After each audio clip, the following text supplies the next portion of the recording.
Hayırlı uğurlu olsun arkadaşlar.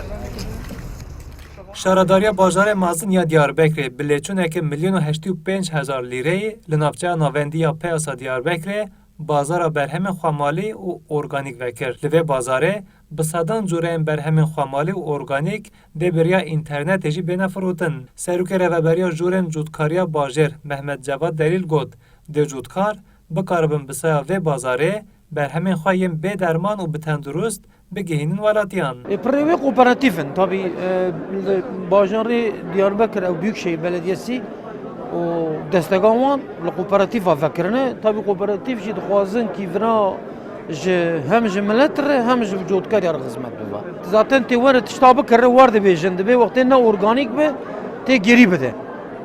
Eger tiştî werê bise em ê jî werê bisînin em ê ji wan re bêjin yani.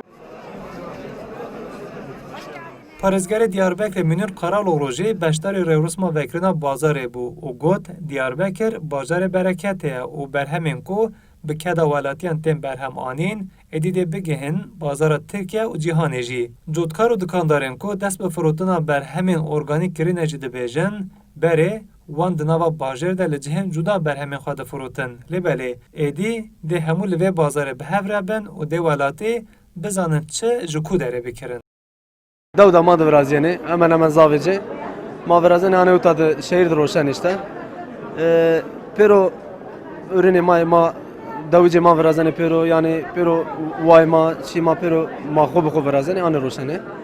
İşte mazi uta yoca guru ma vani ma dewda ma çimi veşi viraziyene. Ma bir ara uta ma tanıtmış ki mesela sukuzi bir zaman hani faydalanmış bu. Kendi ürünlerimizi artık herkese tanıtmak istiyoruz. Ev berhemên me ne. Em dixwazin wan berheman bi her kesî bidin naskirin. Em plan dikin ku wan berheman bigihînin bazara cîhanê jî.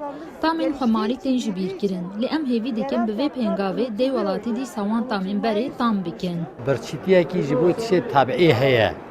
Alaqekî zaf zêde heye. Lê bi navê tiştê rastî lê mixabin tiştê ne rast jî derdixin holê. Bîna ku dibêje tabiî ye lê ne wisa. Lê em dikan ji we re bi her awê ew bikin ku tiştê mehanîne tev ê bêdermanin. Li bazarê 24 kargeh cih digirin. Gelek kooperatîfan jî li bazarê cih vekirin û dê berhemên xwe bi hêsanî bigihînin destê welatiyan. Bi taybetî hingif, keşk, mehûj, helîl û basîq, benî, cureyên rîçûlê û berhemên şîr li vê bazarê tên firotin. Firûşkarên berhemên organîk bang li welatiyan dikin ku heta bikaribin ew xwe ji berhemên dermankirî dûr bihêlin û berê xwe bidin berhemên organîk û bêderman yên xwemalî. Hesen Kösen, Kurdistan 24, Diyarbekir.